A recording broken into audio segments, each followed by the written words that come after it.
I'd like to call this meeting of the Woonsocket City Council to order for Monday, September 12th, 2022. Roll call, Madam Clerk. Councilman Canoia? Here. Councilwoman Gonzalez? Here. Councilman Gillette? Here. Councilwoman Sierra? Here. Councilman Susi? Here. Councilman Ward? President Gendron? Here. Would you please stand for the prayer and the pledge?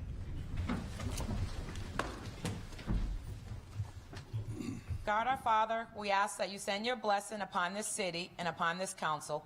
Guide us in our efforts, increase our motivation, and strengthen our resolve to build a better community and ensure a brighter future for the city of Woonsocket. This we ask in your name. Amen. I pledge allegiance to the flag of the United States of America and to the republic for which it stands, one nation, under God, indivisible, with liberty and justice for all.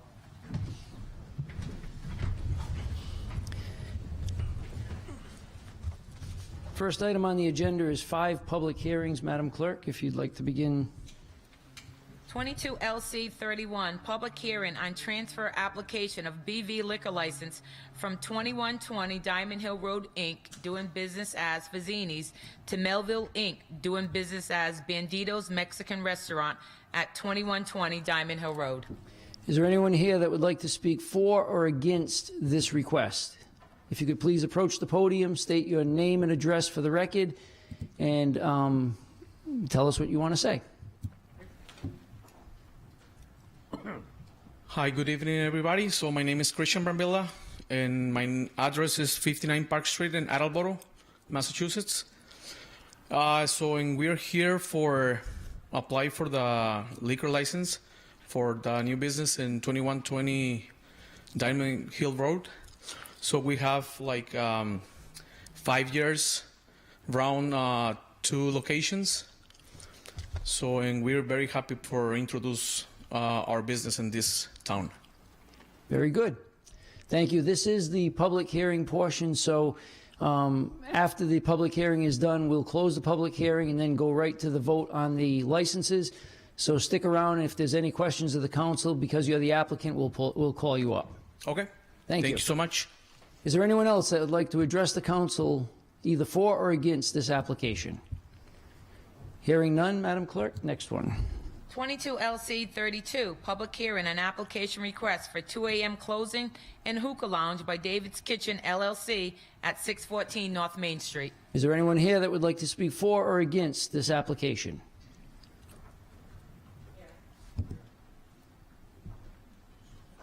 Council's Mike DeBrois, 1 Tupperware Drive, North Smithfield, but I'm here as the Director of Plan and Development. I just want to bring to your attention that even though that is advertised correctly for a hookah lounge at this location, it is not zoned for this, and we request through our department that you do not take a vote on that part of the application and refer that back down to our office to go to our zoning board. Okay, thank you. Is there anyone else that would like to speak for or against this request? I'm here to speak If you could adjust the microphone and just... I'm here to speak on behalf of David Vega for the 2 a.m. license. Okay, if you could state your name and address Kimberly for the record, Hopkins. please. Kimberly Hopkins, 13 Ascension Street, Blackstone, Mass. So he'd like to do the 2 a.m. closing. We are aware of the zoning board issue on the hookah license at the moment. Right now, we're just trying to more focus on closing time and get the proper permits and everything that we need for the zoning in order to go ahead with the hookah lounge. Okay. We think that it would be a good idea for the area at the time. For the 2 a.m., I think it will bring more revenue. It will be safer for the area. People don't have to travel a long distance. We're not looking to make it an area where, you know, the neighborhood comes into an issue with it, where we know we have neighbors, children around. We just want it to be a safe environment. We feel like if we have that time, people won't be traveling as far to go places. They won't have to go to Providence. They can stay locally, and they can be safer at David's Kitchen. Okay, thank you. Is there anyone else that would like to speak for or against this application? Please approach the podium. Yes, good evening. My name is Louis Parenti with NRI Realty, mailing address P.O. Box 40401 in Providence. We own the property adjacent to the restaurant at 586 North Main Street. And first off, I want to say we are definitely pro-business in the city. We were happy to see that someone had moved in next door. The outside of the building looks great. They did a great job with the parking lot. It's all seal coated. I think there's a little more work that needs to be done before we proceed with a 2 a.m. license. We have some issues quite often in the morning with beer bottles and cans, nip bottles, and things like that littered throughout the front of our building, which we didn't have before. And quite often there's people in there till after 2 a.m. already. So I think from what I hear, it's a good place. They have good food, and I really wish them well, but I think they need to refine their business a little more before you address something like that. Okay, thank you. Is there anyone else that would like to address the council either for or against this application? Hearing none, Madam Clerk? 22 LC 33, public hearing on transfer application of first-class victualling license from Taco Bell, M Taco Rhode Island, Inc. to DDO New England, LLC, doing business as Taco Bell at 1500 Diamond Hill Road. Is there anyone here that would like to speak for or against this request? Hearing none, Madam Clerk. 22 LC 34, public hearing on application of first-class victualling license by J&I Diner, LLC, doing business as Champ's Diner at 719 Front Street. Is there anyone here that would like to speak for or against this application? Hearing none, Madam Clerk.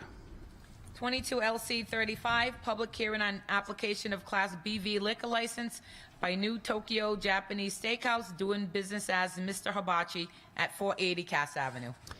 Is there anyone here that would like to speak for or against this application? Hearing none, I would ask for a motion to close the public hearing. So moved. Motion made by Councilman Gillette, seconded by Councilwoman Gonzalez to close the public hearing. All those in favor? Aye. Opposed? The ayes have it, and the public hearing is closed on a 6-0 vote. Madam Clerk, moving on to the agenda for Board of License Commissioners. 22 LC 30, application of licenses and renewal of licenses. Mr. President, I make a motion to pass the following licenses. The, oops, I got it over here. Holiday license for new licenses, also tobacco, and renewals for quarterly entertainment and tattoo. Motion made by Councilman Gillette, Second. seconded by Councilwoman Gonzalez and Councilwoman Sierra. Comments? Hearing none. All those in favor? Aye. Opposed? The ayes have it. And 22 LC 30 is approved 6-0. 22 LC 31, application on transfer of BV liquor license from 2120 Diamond Hill Road, Inc., doing business as Fazini's, to Melville, Inc., doing business as Bandito's Mexican Restaurant at 2120 Diamond Hill Road. Motion to approve? Motion made by Councilwoman Sierra, seconded by Councilwoman Gonzalez. Comments? Councilwoman Gonzalez. I just wish you luck. I know there's been a few turnarounds in that. I know that there's been a few turnarounds in that business, and I just wish you the best of luck. I love Mexican food, and I can't wait to pass by. Any other comments? Mr. President, Councilman Gillette. I just have one question. When are you opening? I can't wait. Any other comments? I will just simply say I enjoy your other two locations, so it's nice to have you moving into my city. Thank you. Any other comments? Hearing none. All those in favor? Aye. Opposed? The ayes have it. And 22 LC 31 is approved 6-0. Your license has been approved. Please see the clerk during regular business hours. 22 LC 32, application request of 2 a.m. Close It and Hookah Lounge by David's Kitchen, LLC, at 614 North Main Street. Do we have a motion? Okay, then 22 LC 32 fails for lack of a motion. Your application has not been approved because there was no motion. You can see the planning board, the planning director, to make other arrangements. Thank you. 22 LC 33, transfer application of first-class victualling license from Taco Bell, M Taco Rhode Island, Inc., to DDO New England LLC, doing business as Taco Bell at 1500 Diamond Hill Road. Motion to approve? Motion made by Councilwoman Gonzalez, seconded by Councilman Susi. Comments? Hearing none. All those in favor? Aye. Opposed? The ayes have it, and 22 LC 33 is approved, 6-0. 22 LC 34, application of first-class victualling license by J&R Diner LLC, doing business as Champ's Diner at 719 Front Street. Motion to approve? Motion made by Councilwoman Sierra, seconded by Councilman Gillette. Comments? Hearing none. All those in favor? Aye. Opposed? The ayes have it, and 22 LC 34 is approved, 6-0. If there's anyone here for that license request, it has been approved. See the clerk during normal business hours.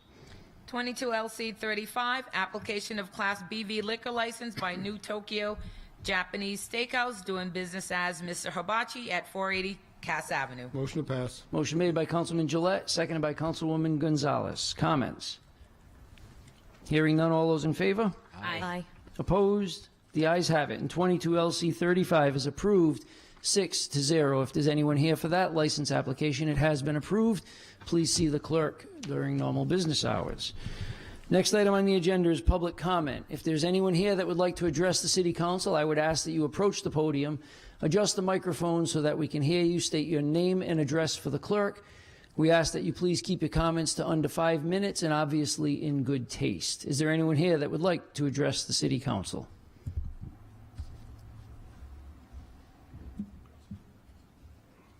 Say that again, I didn't catch it. Is it just people talk now? Yeah. Yes. All right, go ahead. Good evening. Once again, I'm Louis Parenti with NRI Realty. I also own Woonsocket Properties. We have approximately 120 tenants in the city of Woonsocket. I'm here, number one, some questions, but also some concerns regarding the increase in the taxes as far as commercial properties go. Let me rephrase that. The tax rate was cut by 30%, but the valuations went up between, on average, 100 to 200%. So my overall average increase in taxes on commercial properties, which is anything 4 units or greater, in my situation on average 4 to 7 units, my taxes have gone up on average 40 to 45%, which is going to account for a rent increase of about $50 to $75 for all of my tenants.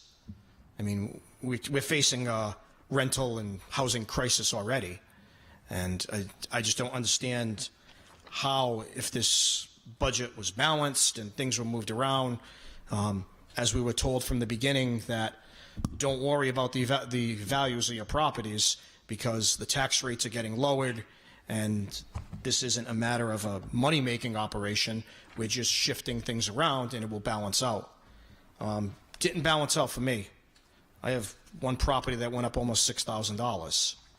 I know not just myself, but in speaking with several other property owners in the city, between myself and the few that I spoke with, we represent, I don't know, close to 500 units in the city, and all our taxes have gone up.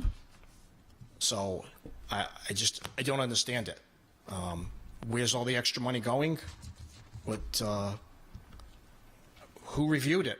Who gave the final say on it? I don't know. I can't seem to get any answers from anybody. We won't be able to give you an answer tonight, but I will tell you that you're not the first person to contact me, and I'm sure other counselors, so that we will be looking into this a little bit further. So can't give you an answer tonight, but hopefully you will get an answer soon. Okay. Well, thank you for hearing me vent. Appreciate it. No, thank you for taking the time to come out. Okay. Is there anyone else that would like? Please approach the podium. If you can pull that microphone way down. Way down. Yes, there you go. My name is Dina Dew Trimble. I live at 5 Duane Court, North Smithfield, Rhode Island. My husband and I own 2 properties in Woonsocket. One is a 4-family, and our taxes went up on that property by 79%, and the valuation went up by 139%. So we're now paying on that four-family $10,500 a year, which is, What were you paying? we were paying about 52. Okay. Yeah. And there's only 4 tenants there, so you can imagine if we were to pass that on, and we don't have a history of doing that. We've owned property in Woonsocket since 1974, and we lived here in one of them for 20 years, and we've never done that, and we have very good tenants. But 79% increase. We also have a duplex in Woonsocket that went up 16. It's still a lot. I've never seen that in any year before, but a little more reasonable than 79%. If our, I have a schedule, but I left it at my seat. But if our tax rate for commercial on the four-family went down at the same percentage rate that the residential went down, our increase on the four-family would still be $2,200 a year, which again, on a $5,000 tax bill is excessive. Thank you. Thank you. Is there any? Hi, my name is Chris Chester from 38 Ballou Street in Woonsocket. I just want to echo what the last couple of people have said. My wife and I own a number of multifamily properties in the city, most of which are in the residential realm, 2 to 3 families, but we do have 4 that are taxed commercially. And just, I had a 5-unit on Coast Street that in 2021, the taxes were $8,500 a year, which seemed very high to me. They're now almost $13,000 a year, which is going to be a $70 per month increase to each tenant if I were to pass it along. 488 South Main Street was close to $8,000 last year. Now it's almost $12,000, a 52% increase. Again, passing that along to the tenants, almost $70 a month per unit. It just seems a little bit much. The residential rates went up somewhat. In my case, a few went down, some went up as high as 28%. In general, they stayed pretty even, but the commercials were just completely outrageous. And I'm not sure how to handle it, but I wanted to make sure everybody knew about that. Well, you are not the first one, so I thank you for coming out, though. We hopefully will have some answers. Okay, thank you. Thank you.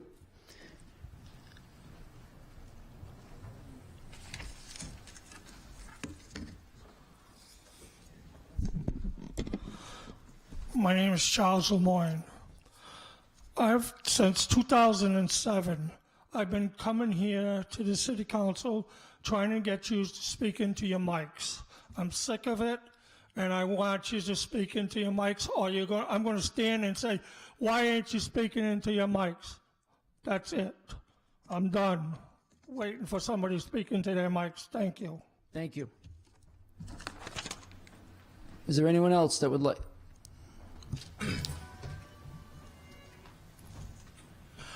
Good evening, councilmen, councilwoman, boards, distinguished guests.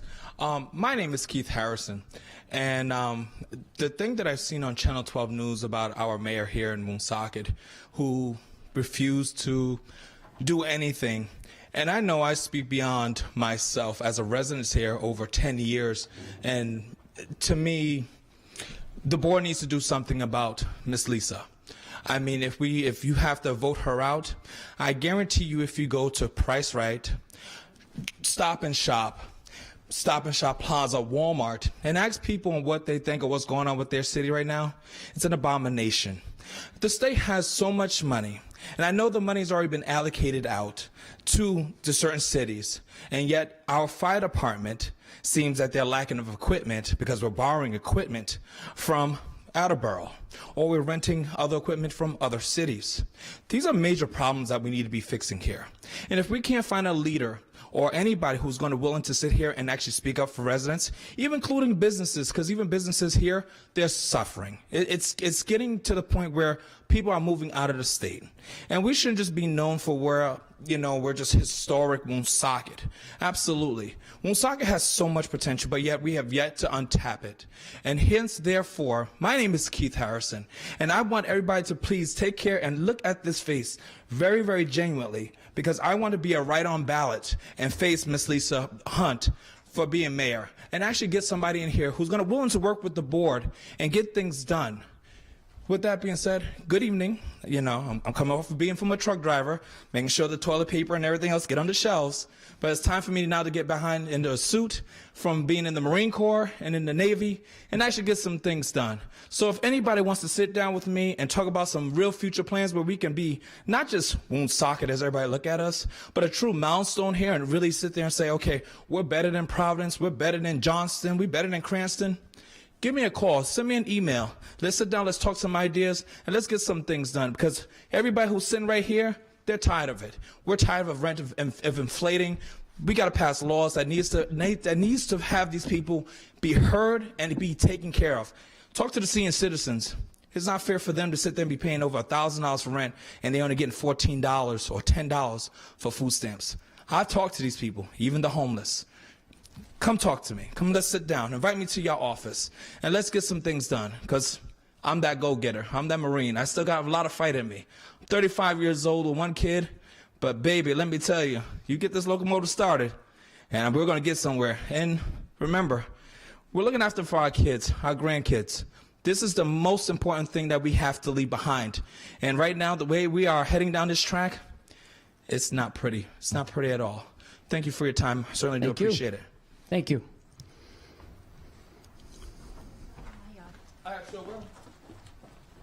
I didn't expect to speak. My name is Rhonda Sharon. I own property on Park Avenue, 1025, 1027, 1029. I recently moved back from Alaska. Woonsocket wasn't my first place, my first choice to live, but the opportunity came up. My house went from $244,000 to $500,000. This makes Zillow is a high estimate of my house. It's over $406,000, and I understand everything is going up. That's not a problem. What I do have a problem with is no one wants to do repairs on their property because the taxes are going to go up. It's ridiculous. So what you're doing is you're perpetuating a slum. So it really needs to be fixed. My house is not worth $500,000, and if you think it is, please stroke a check. I'd be happy to leave. Thank you.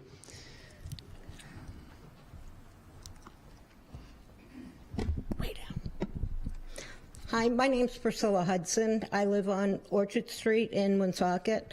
I'm a renter, and I have heard that our rent just recently went up in July, as of July 1st, and I heard that it's most likely going to have to go up again if this increase goes up. I will have to move. I will have to move out of Woonsocket. There are no places in Woonsocket to rent reasonably. It's all overpriced, and the accommodations are horrific. I'm on a fixed income. I'll tell you that $50 that it went up in July is actually killing me. Right now, I have $0 in my checking account after paying gas, insurances, the rent. Everybody has the same problems, but $0 for the rest of the month. If it goes up, it's not their fault. It's not the real estate agent's fault. I understand that. But how can you possibly increase taxes that much? Because it's going to all come on us. I have 2 daughters and a granddaughter who also rent in my same neighborhood, and they will all have to move too. You're going to lose so many people, residents in Woonsocket. Thank you. Most of us rent.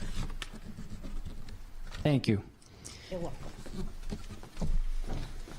My name is Shane Cooper. We own a few multifamily buildings that will be affected. Can you pull the microphone up, please? We own a few multifamilies that are being affected by the most recent tax increase, and I echo what that fine lady just said, that we will have to increase rents to make up for the difference in taxes that will be brought upon us. And not to mention, I mean, she talked about the conditions. I mean, we do our best to keep these things in, you know, the condition that you would want to live in and you would want to live in. And the cost of materials on top of just taxes have gone through the roof, and it's getting harder. I mean, everybody thinks that landlords, being landlords, just have all this money and they can throw around, but it's quite the opposite. I mean, mortgages, taxes, insurance, maintenance, you know, I mean, it's all old stock here, and they're expensive to maintain. I mean, we're just going to get squeezed. I mean, the next thing that's going to happen here is that you're going to start to see landlords losing properties. And when that happens, it's not going to be good for anyone. You know, I mean, there's got to be, if they're going to tax us and still expect us to maintain these things to the standard that you and everybody here would want to live in, there needs to be a grant or some way that we can afford to maintain these and keep the sense of peace going kind of between all of us. But it's hard to have the cake and eat it too, essentially. Thank you. Thank you. Good evening. Thank you for your time, Councilman, Councilwoman. My name is Justin Mann. I'm also an owner of multifamily properties, commercial multifamily properties here in Woonsocket, but I also wear another hat. I'm a property manager for third parties. So these are people that also own multifamilies in this fine city. And the tenant's testimony, the evidence that she gave, really echoes what we hear every single day. We manage somewhere in the neighborhood of about 1,600 apartments and homes across the state. We talk to a lot of tenants, and a lot of them are in this state. And I can tell you everybody is feeling the squeeze, down to the person that was living paycheck to paycheck. They can't afford to do that anymore. Rent relief has now run out, and we are seeing a massive number of tenants that we're working with already without any additional increases to try to put on rental payment plans, to try to work with, to keep in place. And that's before we do any rental increases. But as my business partner Shane just spoke to you about, it is a balance. There has to be a give and take. We want to maintain these standards for these properties. We want to have these tenants have conditions that we would live in, that we'd be proud to show off, that we would be comfortable having my mother, my father, my brother, anybody else live in. And on top of that, try to keep affordable housing, or let's put emphasis on the word affordable in housing. But with these property taxes and the impact that it's going to have, it's impossible to not have a trickle-down effect on the people that are most vulnerable to it. And even if it's a $75 increase, as somebody said in a prior discussion here, and only a third of that is passed along, I can tell you a $25 increase actually makes an impact on these tenants' lives. That actually means something. So even if the landlord absorbs 2/3 of that increase and only passes along a third, that may just be enough to tip the scales for that particular tenant. And now we have a displacement. And now we have an empty apartment. And now we have, somebody else that has to go look for an apartment that doesn't even have money to move, but is being forced to move by these policies. I understand money is needed to run the city. We understand that, everything costs money, but inflation is a real thing. 9.1 CPI is stated. 15% is probably more what it's really like, and that's what, at the end of the day, these folks are feeling when they look at their savings account. She says she has no money. We hear that every single day, and I would just implore you to take a look at this and see if there's any common ground that we can find that will allow some balance in this, so that landlords can continue to do what they're doing, which is provide affordable housing that is kept up, clean, and in conditions that they should be in, and tenants can remain in place. Thank you so much for your time. I appreciate it. Thank you for coming out tonight. My name is Laurie Dickerson, and I live at 181 Progresso Ave, and I'm also a tenant. I'm just here to say that my landlord called us, and he told us that his taxes went up by $5,000. And when I did the math, that's $78 a month for every apartment in our building. Some people are living paycheck to paycheck. people are going to end up being homeless. I mean, so I also looked up like different businesses in the city to see what their taxes went up, and most of them went down. The businesses, Dunkin' Donuts, Taco Bell, Burger King, their taxes went down. But people who actually have to live in this city, taxes went up. So, I mean, my landlord might not live in this city, but the people who live in that building are going to pay them taxes. You know what I'm saying? We hear you. I mean, so We do. that's all. Thank you.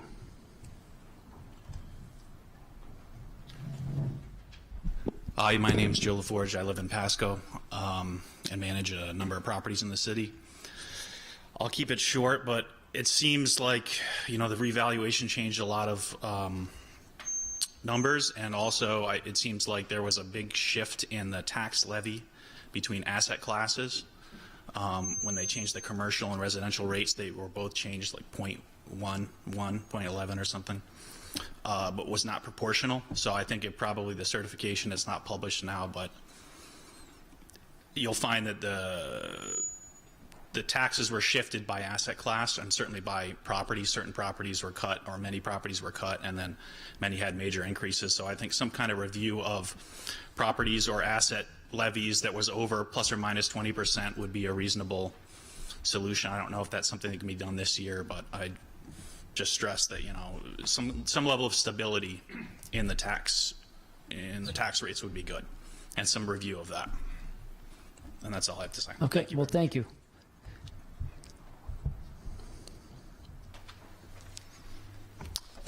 Hi, good evening. My name is Dwayne Boucher. I reside in Cumberland. However, I own and operate the Remax Real Estate Brokerage here in the city, and I also own a few rental properties here in the city as well. I am here this evening to express my outrage over this year's dramatic property tax increase. I fully understand the tax revaluation process, and I expect the overall tax burden to rise modestly from year to year after the new values are assessed and the new tax rate is established to determine the total tax levy. I also understand that the shifting burden of value affects different property classes in different ways. However, I own various property types, and I'm seeing dramatic increases across all classes. When I received and saw my tax bill for a 5-family apartment house and it rose by 50%, I was told by several people, yeah, multifamilies got hit really hard, but single families went down. Well, how is it then that the tax bill on the single family that I own went up by 16%? I was then told, well, some singles did go up, but generally speaking, condos went down. Well, I own a couple of condos as well. One went up by 19%, and the other went up by 21%. I've actually spoken with numerous people who have told me that their tax bills have actually doubled this year, a true 100% increase. I've always prided myself on providing clean and safe housing, and I have many long-term tenants because I strive to keep rents stable. But I won't be able to absorb all of these dramatic increases, and I will have to raise rents to cover them. Many of these people are living on fixed incomes. I actually spoke with one of my tenants today who was on the verge of tears. She told me that if I pass this increase along to her by way of a rent increase, that she will be unable to afford the medicine that her daughter needs to treat her muscular dystrophy. It's just sad. These tax increases, they're just not normal. 20, 30, 40, 50, 100% increases? Something is definitely wrong here. And I will file the appeal paperwork for my properties, but I do think it's important for you to know how unusually substantial this across-the-board increase is and how hard it is about to hit so many of the city's residents. Thank you. Thank you.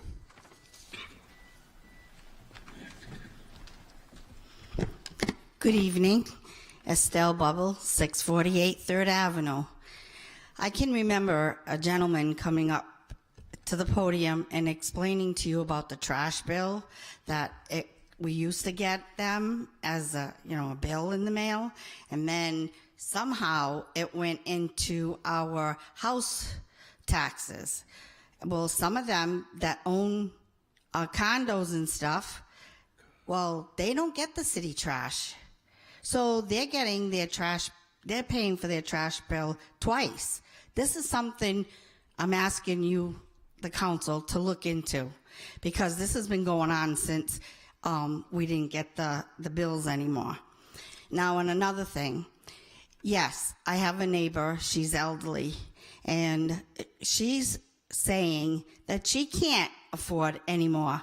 It's either she's going to eat or she's going to have to pay for her medication. I mean, she's lived there. She was born in that house. I mean, it's getting really bad.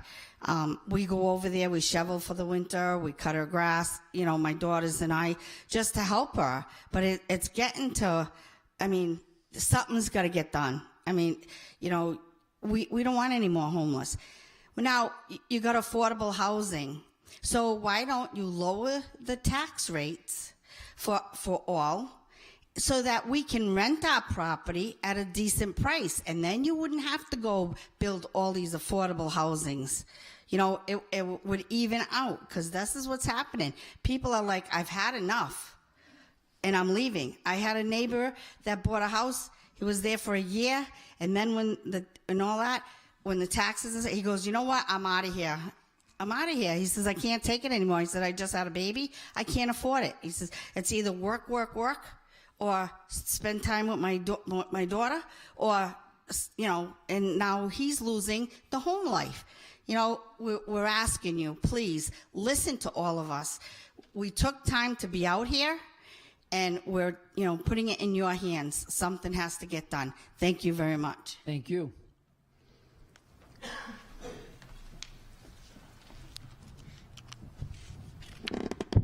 Hi, my name is Corey Johnson. I came in off the bucket van early today for this meeting. I'm also the general manager of Woonsocket Internet, where we're working to build a new and better broadband network for the city. And I'm also the general manager of Woonsocket Waste Management, a locally operated waste management company. In addition to that, I manage a few properties in the city of Woonsocket. And the property tax adjustments are a complicated thing. They raise the rates by by quite a bit, and they lowered the rates for some by quite a few. And in talking about how does the city do something about this, beyond just hearing what residents have to say, I couldn't answer for myself what the solution is. The city is late in getting the tax bills out. It appears to me it was clearly rushed. There probably wasn't enough governance and oversight over the calculation of mill rate adjustments. And that's largely behind us now. What I ask myself is, in the statistics, what does this do to the city of Woonsocket? Roughly half of the households in the city are renters. So this adjustment affects half the citywide population. 70% of American households have no savings rate. Half of all households in the U.S. would have to go into debt if they incurred an unexpected expense of $400 or more.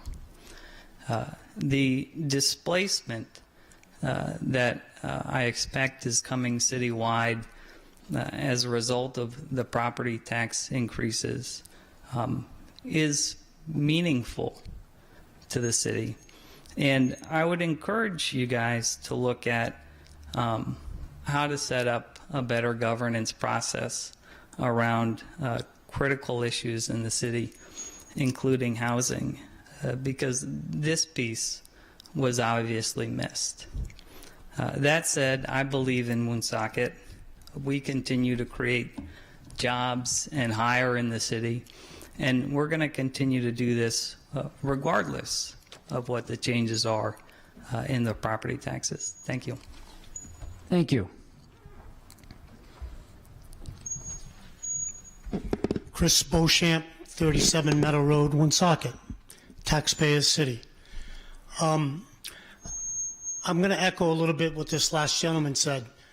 I'm very proud to live in the city of Woonsocket for the last 63 years, all of my life. I offer another counterpoint to Mr. Harrison, who earlier said that Woonsocket is an abomination. I take great umbrage with that. We do have problems. We do have housing problems. We do have many problems. But as a former councilman that was here when we shut off streetlights, when we couldn't plow roads, when we couldn't pave roads, we didn't have any nice parks, we've come a long way. And that was from 2007 to 2018 when I was on this council. So this city has come a long way. We still have a ways to go. And if Mr. Harrison is a write-in candidate for mayor, I congratulate you. But there was a time period in June where you could have declared and took out the papers like I did and many other people. That was the time to get involved. But you're doing it another way, and I congratulate you. I would love to sit down and talk to you and offer you a different perspective coming from somebody that's lived here all his life. Because this city has a lot to offer. We have a lot of great people here.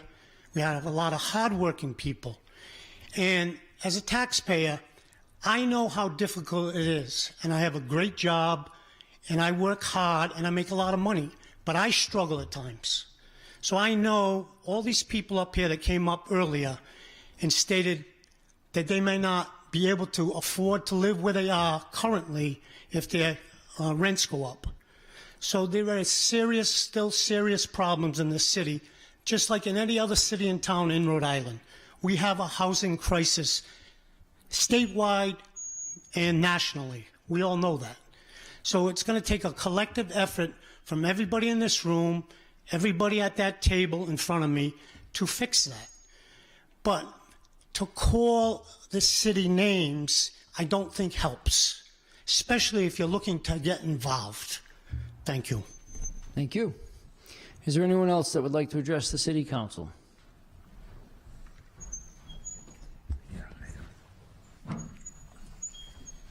How you doing? My name is Bill Garabo. I live at 19 Capri Drive in Johnston, Rhode Island. Sir, can you repeat your last name? Garabo, G-E-R-I-B-O. I own a few multi-families up here, and it's always been a long tradition for me to try to keep rents reasonable for tenants that have been with me for a long time. And we get the tax bills, and that's a policy that we're going to end effective immediately. And, that has real consequences, as people have said. I own 836 Social Street. If you guys are familiar with that area, that's not the Trump Taj Mahal over there. There's no parking, and it's a 4-unit. Taxes went from $5,400 to just under $10,000. It's pretty insane. I can't evenly give out tax increases because we have a couple of newer tenants in the building. So those increases are going to fall on 2 families. One of them, his name's Hector. Hector's approximately 35. He's a pretty buff guy, bravado type of guy. He's got 3 kids, single dad. And I was talking to Hector. I asked him, what are you going to do? Hector says, I'm going to give up my 3 kids to another family member that has mental health issues. I'm going to stay in my car. Just want you guys to know that. Thank you. Thank you.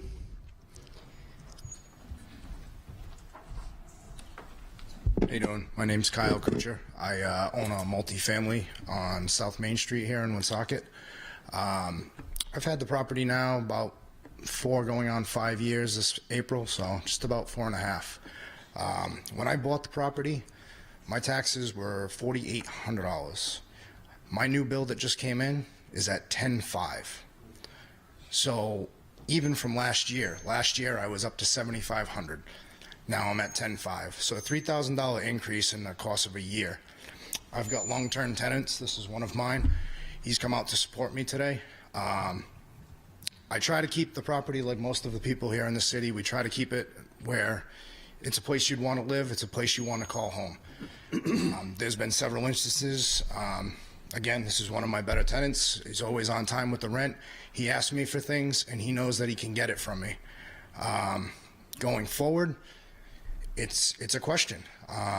Again, I've got people that are on fixed incomes. I've had people that have had the rent relief program, and those are all running out. And, you know, they've told me, I finally felt like I was getting caught up. So now, if I divide that across my 4 for my increase this year alone, that's $62.50 a piece per month, per tenant. And like everyone here has said, that's a heck of an increase for those demographics, you know? Same thing. The tenants will tell you their wages haven't gone up any. As far as the taxes itself, now not only do I own that house, but I also reside in Woonsocket in a single family. That single family this year, and again, I believe Dwayne was talking about it, that, you know, some people have said, oh, my single family's gone up or mine's gone down, or there's no rhyme or reason as to what actually was allocated to each individual asset as far as what their tax bracket or what their increase or what their decrease was going to be. It seems like it's null and void. There's no chart to go off of. That single family went down $1,800. So I don't understand how we can charge all of these commercial properties more. These commercial properties are the ones that are allowing this city to thrive. We house 90% of what I would say would be the workforce in this city, as far as all the jobs that need to be done. Whether it's, I mean, we rent to city workers, we rent to all of the businesses here in the city. So to take it out on the commercial properties, in my eyes, doesn't make sense. If we've got to pass that on to our tenants, unfortunately, the way you demographic is, your tenants are typically your low income individuals for the city. So if we have to pass that on to them in order to be able to pay our bills, all we're doing is hurting the community as a whole. So I really hope that you all consider this going forward, and that we need to do something and look into this and see why some properties went up almost 100% on taxes in 1 year. That to me is absolutely asinine and unheard of.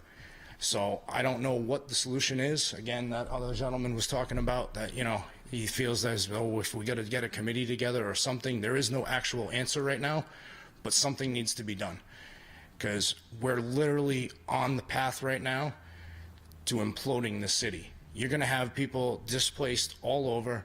There's already a workforce of people that don't want to work, and everybody is understaffed and hurting right now.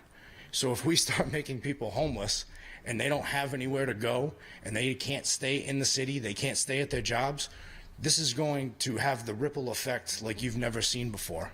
I know everybody talks about the Great Depression and everything else, but we're on our path to self-imploding right now, is the way that I feel. So I don't know what the actual solution is, but I really hope that we do something going forward, because it's not going to be pretty for everybody. Even the business owners, all these property owners that are here, you've got tenants that are showing their faces here because they're all scared. I mean, I know that I have multiple tenants with children and everything else. So what do you tell your kids when you can't afford rent because the landlord had to do it? Well, I don't want to look like the bad guy. So am I supposed to eat it? Or am I supposed to say, well, sorry, that's the rent increase because I got to pay my bills. And then if you can't afford it, well, sorry, you and your kids are out on the street. That breaks my heart. I would never do that to somebody. But at the same point, I can't continue to take a loss. I've already haven't increased rents in the 4 years that I've been there. Everything's been set. So I've been taking the tax increases as we go, and now I'm up 43% in a year. At what point do I say enough's enough? So again, Thank you. I appreciate everybody coming out tonight. It really does show the support of the city, and I hope everybody has something to say and something to do about this, because the only way we're going to get it done is if we come together. Thank you very much.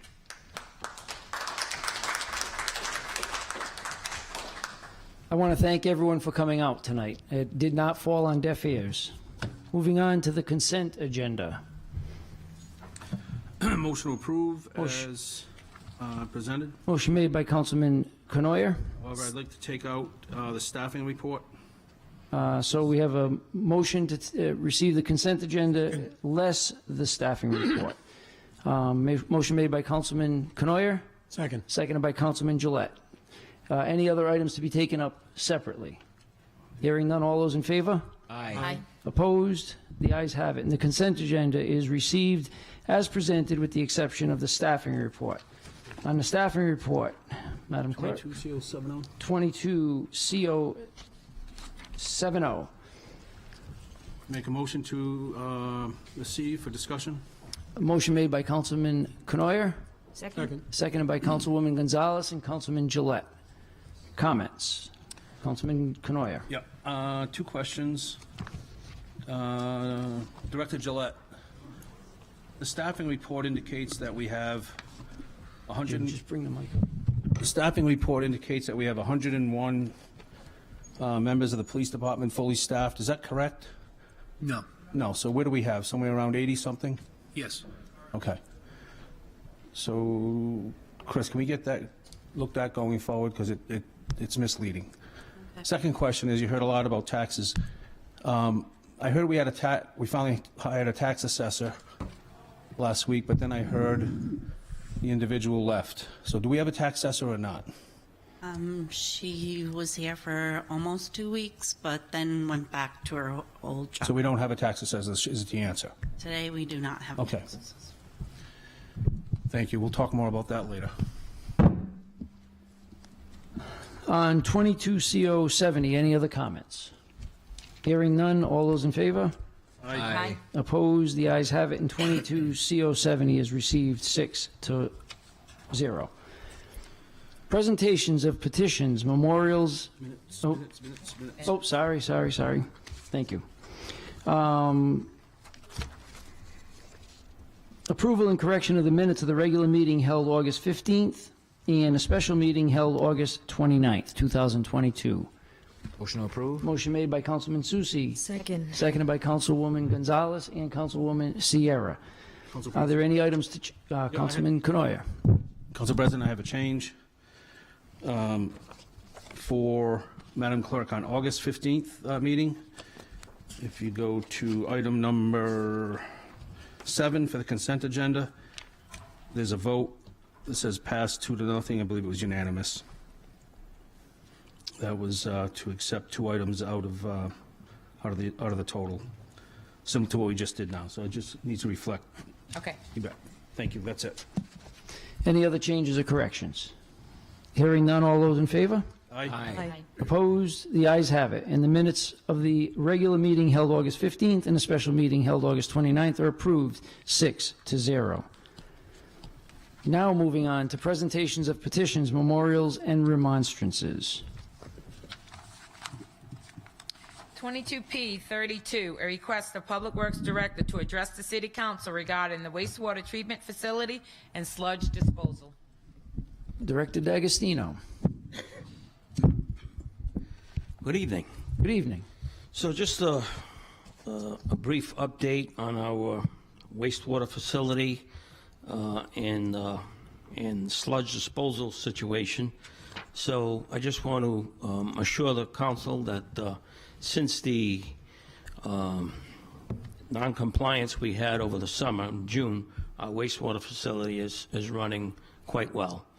And the effluent that is going into the river is quality, and you know, it's really performing at a high level. The sludge disposal, not so much. We're not there yet, and there still needs to be several areas of that operation that need to be looked at. And one of the things I've been contemplating, because I've kind of lost confidence in the whole operation, quite frankly. They're very much different operations. What is different? The sludge disposal, the Synagro. Compared with? Versus our wastewater facility. Okay, that's what I thought you meant. Entities. Yep. okay? And, Two separate contracts, correct, Steve? correct. Yeah, just, Yeah, With different companies and everything. entirely. Okay. One we pay, Yes. Jacobs, to run our wastewater facility. The other one we receive funds from Synagro because they dispose sludge, and which they need our plant to do, right? They dewater sludge, and, you know, the quality of that dewatering affects our facility greatly. So what I'm going to be proposing to the council, and I've discussed this with the mayor, is we need a layer of oversight there that protects us, the city, okay? And what do I mean by that? We need samples taken on a daily basis of the material that comes into the, you know, the sludge facility, Synagro. We need to monitor the quality of the dewatering that they send back to our plant to make sure that it's not upsetting our plant. To this point, you know, before this upset, we kind of just, you know, we took things for granted because things were going along, things were running okay. But as of late, as I said, I've lost confidence in the operation. So what I'm going to propose is like a full-time person to just monitor the material that comes in, monitor samples that go into our wastewater facility, just basically oversee the entire operation, the odor situation, which leaves something to be desired. That's an ongoing situation in itself, and it can be done a lot better. But as I said, to this point, these entities basically just do their own thing, and we rely on them to do it correctly. Well, I'm not relying on them any longer, okay? So I'm going to propose something soon to kind of monitor that whole operation, and I think it'll help greatly with odors in that area. I think it'll probably eliminate an upset again, okay, unless there's something catastrophic, a pipe breaks or whatever. But it won't be because of lack of oversight, okay? So, because they're running they're running more efficiently because of the oversight that we put on them recently. That's why. So, to be quite frank. Director, if I could request, when you get that plan together and you have it laid out the way that you anticipate it working, if we could have a work session for an explanation for the council so that when it shows up on an agenda, we'll know exactly what you're proposing, and we can have a better understanding of what the funds would be. And Right. Thank you. Yeah, the funds will come from wastewater, okay, the enterprise fund. And the individual would be just involved in, just as I say, testing, okay, and monitoring the operations of both facilities, Synagro and our wastewater system, okay? And I think the data that we collect is going to be invaluable in the future. And we can explain that in closed session as well. Perfect. I recently also met with DEM in regards to accepting sludge here in the city, and the answer that I received, I did not like. Okay, and I told them when our facility experienced this upset and non-compliance, I requested that all sludge stop entering the city, and I was told, well, that can't happen because you're responsible for most of the northeastern seaboard. So I said, so what is the plan? If one of these plants, goes down for some reason, what's the plan? And they said, we're sorry to say, but there is no plan. You are, the main operation. And I said, well, where's the incineration plant in Massachusetts? And they said, there is none. Cumberland Hill Road. Yeah. I said, where is it in Connecticut? And they said, there's one, but it's not as big as the plant in your city. So I said, basically, we're responsible for Connecticut, Massachusetts, and Rhode Island. That's what you're saying. He said, yeah. I said, well, that's not a very good scenario, okay? It doesn't give me a warm, fuzzy feeling. And, you know, so that's the discussion we had, and I just put them on notice that, you know, I'm not happy here, we're not happy here in the city with what's going on currently with the facility, and things need to change. Thank you.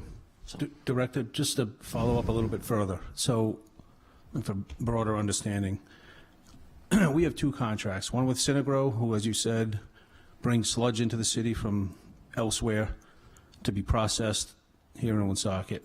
In addition to that, we have Jacobs. We have a contract with them, and they run the plant, and for many years we've effectively outsourced the management and the oversight of the plant, and they're supposed to also manage the Synagro contract. And frankly, you know, we've had many good years where it's been fine, so I'm not sitting up here pointing fingers by any means. Right. But we've had some challenges, and we can discuss that in closed session for obvious reasons. But I think what you're suggesting, I just want to be clear, make sure I'm understanding it, is, again, we've outsourced to Jacobs, and this is not any judgments on them, but I think what you're suggesting is you add another staff member that works directly for you, not for a third party. So it'll be a city employee that works directly for you, that will be on site and can partner with Jacobs, but is specifically accountable to you. Is that my understanding? 100%. Yeah, so I will tell you that just broadly, and obviously subject to the details when you come to us, I'm supportive of that, because I believe in what you just said, oversight makes a difference. And we've seen it elsewhere, so thank you. You're welcome. All set, Director? Yes. Thank you. 22P33, request of Detective David B. Wall et al. To address the City Council regarding NEPBA Local 808 contract. Good evening, Council. Good evening. Public Safety Director. I was also wishing to direct to the mayor, but she's not here. My name is Detective David Wall, and I'm here tonight representing the men and women of the Woonsocket Police Department as president of NEPBA Local 808. For some background to those listening, after negotiating for some time with the mayor and not reaching an agreement, the City Council became involved and made a proposal to the union. This agreement was ratified by the majority of the union members. Since that time, there has been a dispute between the mayor and the council as to which branch has the authority to bargain and conclude a contract. This has resulted in the terms of the contract not being implemented. I am here this evening because this is the best forum that the union has to publicly explain our position.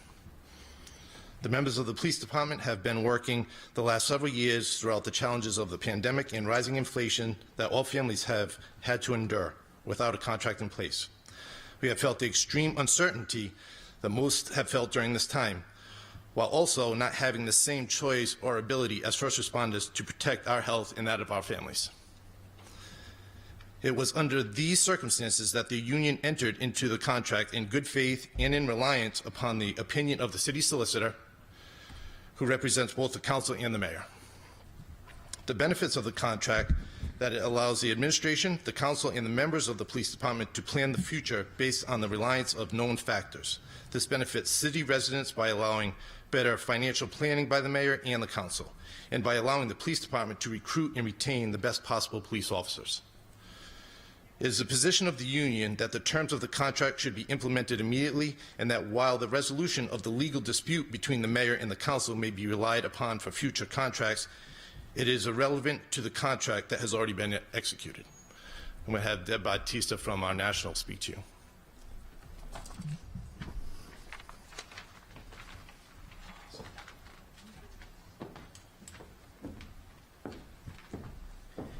Good evening. Can you adjust the microphone, please? I shall. Thank you. Good evening, President Gendron, members of the council, and Director Gillette. My name is Deborah Batista. I'm an executive vice president for New England Police Benevolent Association. I'm also the union representative for the Woonsocket Police Department Local 808. I'm here tonight. We were hoping to have an amicable solution to the contract issue. It was in fact ratified and signed on August 15th. The decision from even your legal counsel, your city solicitor, was that it was a legal and binding contract, and yet the men and women of the Woonsocket Police Department still have not seen their pay increase. In fact, they haven't had a pay increase since 2019, which was the last contract that they had. Letters have been sent, hoping that this would be resolved, again, amicably and without any additional cost on either side, the union side nor on the city side. We have stated that we would take any means legally available to us. We are, in fact, we have filed 2 grievances. Those are currently at the step 1 side. They will have to move through the process in the CBA, in the collective bargaining agreement.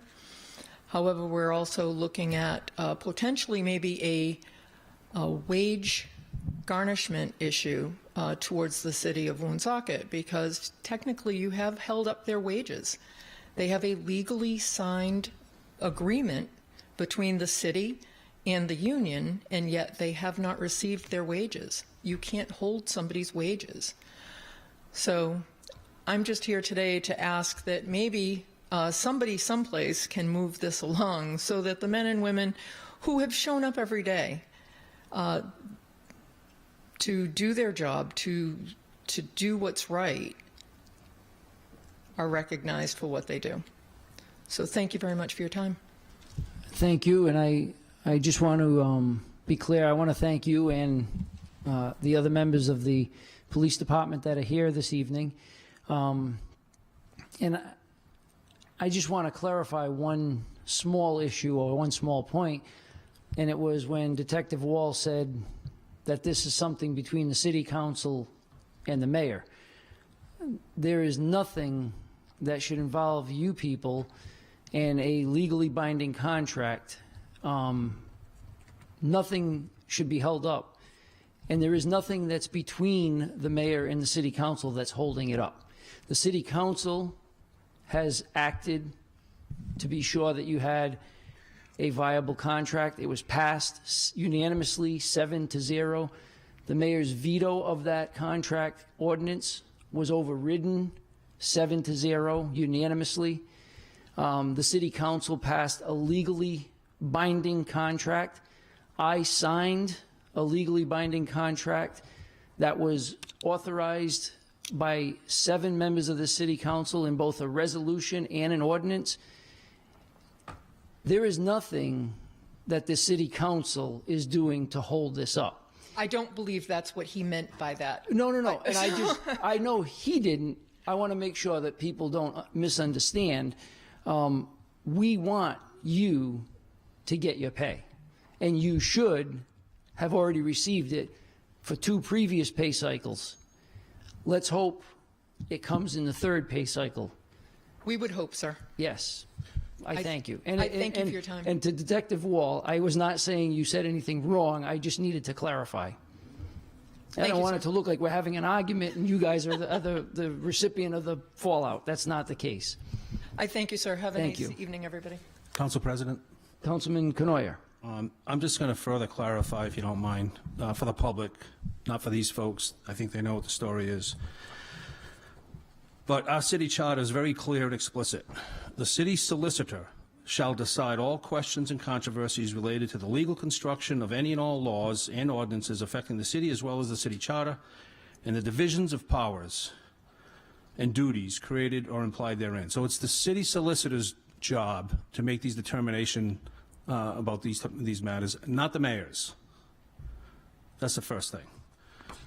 The mayor's duties, per the charter, include to see that all terms and conditions imposed in favor of the city in any contract or franchise are faithfully kept and performed. So again, the city solicitor, not the mayor, is the one who makes the decision as to whether or not something is legal and binding. So here's what the mayor received from the solicitor earlier this month in response to the union sending their attorney, Mr. Antonuccio, sending a note about the fact that their members have not been paid despite a contract that was executed on August 15th. And this is from the solicitor who's not here this evening. Hi, Steve. That's Mr. Antonuccio. I'm in receipt of your letters dated August 30th and September 6th and understand your position. Please be advised that I have already ruled and determined, again, it's his job, per our charter. I've already ruled and determined that the CBAs are legally binding and enforceable. I've communicated this opinion weeks ago to the mayor and the finance department, but have yet to be advised of any payments. Okay? Several weeks prior to that, a message from the solicitor to a member of the finance department with copies to the mayor. As I have previously ruled and notified you, the police contract is valid and must be enforced. Accordingly, please make sure the police contract is incorporated into this week's payroll. Okay? So the mayor has been advised numerous times by the city solicitor. It's the solicitor, not the mayor, the solicitor, the guy or the individual with the law degree and the law license and the authority pursuant to our charter. So I'm going to ask the finance crowd here, why have they not been paid? Director? No, I'm asking the finance department that does payroll, Director, no offense. Why hasn't the payroll been processed? I haven't been involved in that decision. I can't speak to specifically why. Well, who is in the finance department? Who handles payroll in the finance department? The deputy director. Deputy Director, why have they not been paid?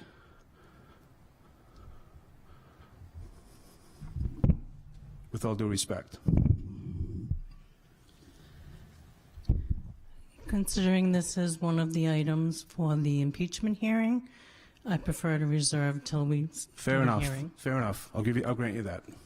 Thanks, Cindy. Okay, so I'll just conclude with this. We've seen this nonsense before. This is a headline from 2016 from a local paper. Woonsocket mayor ignores council, moves forward with higher levy. It's an unprecedented decision, and it's going to cost residents extra dollars on their 2016 tax bills. Mayor Lisa Baldelli Hunt has moved forward with a version of the city budget that was not approved by the Woonsocket's governing body, the City Council. As a result, the city will see a 2.99% increase to the tax levy rather than the 1.94% increase voted on and reaffirmed by councilors as part of the budget process. We've seen this nonsense before, and I'm sorry that you folks are stuck in the middle of it. I think it's going to come to a head very soon. But again, it is the solicitor, not the mayor, not Councilman Canoia, not Councilman Susi or anybody else up here that makes this determination, and he has made the determination numerous times. So you folks need to do what you need to do, and unfortunately, I'm pretty sure it's going to cost the city more money in terms of legal fees and other nonsense, all of which is avoidable. Instead of just saying, thanks for getting this done so we can put this on the shelf and we can move on to the other 50 items that are facing the city and its taxpayers, we have this nonsense, and I apologize for it. Thank you. Thank you, sir. Detective, are you all set? And on behalf of this council and the city of Woonsocket, take this as a formal apology. Please stay with us. Keep your guys motivated, please. Moving on, Madam Clerk. 22P34, a request of Mayor Baldelli Hunt to address the City Council regarding the following items. 1, the acquisition of the All Saints property. So the mayor is not here tonight, so we will have to withdraw this request unless she plans on, she's not in the building, is she, Steve? Or Director or anyone? Okay. So we'll just hold this item. She can put it on the agenda for the next meeting if she's going to be here. Council President, Councilman Canoia. I'd like to make a motion to add the following items to the agenda for discussion purposes pursuant to Rhode Island General Law 4246-6B. Tax bills, 162 Main Street, 148 Hamlet Ave, and 80 River Street, and the Woonsocket Warriors, and I will be brief. Motion made by Councilman Canoyer, Second. seconded by Councilwoman Gonzalez, to add to the agenda for discussion purposes only. All those in favor? Aye. Opposed? The ayes have it. Councilman Canoyer. Okay, tax bills, we heard an earful tonight, as we should have. So a couple things I just want to highlight. The city council, or the city, I should say, had a levy of $54.1 million in fiscal year 2022. We collected $54.1 million from all the taxpayers across all classes. This year, the mayor submitted a budget request with just $86,000 increase, so it was $56.2 million. The city council received that budget request, and we increased the levy by $489,000, bringing the total increase in the levy from 54.1 to 54.7 is a 1% increase. So we increased the total levy by just 1%, and as you heard this evening, inflation is running at anywhere from 9 to 15%. So the amount that we're collecting overall only went up 1%. Well, the problem is, as was made clear in spades, is that the allocation of that $54 million levy, the way it got allocated, has been disproportionate. And in the mayor's budget message, she provided a 6-page message in her budget book. You can look at it. Some of the things that were stated were the median single-family home for Woonsocket for fiscal year 2023 is now assessed at $275,000, up from last year's $174,000. Okay? Higher property values are a good thing for Woonsocket residents. They represent an increase in the homeowner's net worth that can be realized either upon sale or refinancing. On average, single-family residential taxpayers will see a $227 reduction in their property tax. If you go through this, there's no discussion about the commercial taxpayers or the commercial, the residential that get hit with commercial. It's all about the single families, et cetera. But it implied that the increase in the median home of a single family was up significantly, but that's why the rate was down. And that all made sense at a high level. So I looked at a few and we heard some here this evening. So a median single family, now that the tax bills are out, we did not have the tax bills, we did not have the benefit of having the data prior to the passage of the budget, but a median single residential property was $174,500 last year. That was the assessment. And if they got the homestead exemption, they paid $3,100 in taxes, $3,108. This year, that $174,500 increased to $275,700. Okay, had a 58% increase. But their taxes went down to $2,890. So that single family, the median, that's just in the median, there's going to be ups and downs above and below it. But the median single family dropped by $217. Now I'll look at a two-family on Prospect. It was assessed at $202,000 last year. It almost doubled to $398,000. And the taxes last year were $4,797. It went to $5,564. That's a 16% increase. So the single families, and I'm a single family, by the way, and I benefited from this by $134. Single family went down $217, but the multifamily, the two-family, went up $766. But with the real issue is in the multifamilies of 4 and above. The two families got hit hard, don't get me wrong. Everything I've looked at is $700, $600 increases on the two families versus, anywhere from 150 to 250 decrease for the singles. But the real issue is on the commercial side, because 4 units and above pay the commercial rate versus the residential rate. And I'll give you an example. A 4-family on Duluth Ave Last year was assessed at $162,000. It's now assessed at $387,000, almost 2.5 times the assessment increased. And their tax bill went from $5,632 to $10,062, to over $10,000. Now, I want to make something really, really clear, because I heard a lot of misinformation and noise, and it's an election year, and this is what happens. That tax bill went from $5,632 up to $10,062 for a 4-family that's going to crush their tenants. The change in the rate from the council, when this council made an amendment and added $489,000 to the levy, which was less than 1%, that accounts for $73 for the whole year. So that they had an increase of $4,429. Their taxes increased $4,429, and the piece associated with the increase that this council increased the levy by is only $73 for the entire year. So the issue is not because the council increased the levy by $489,000. It's because the commercial rates weren't properly adjusted, and there wasn't an analysis done.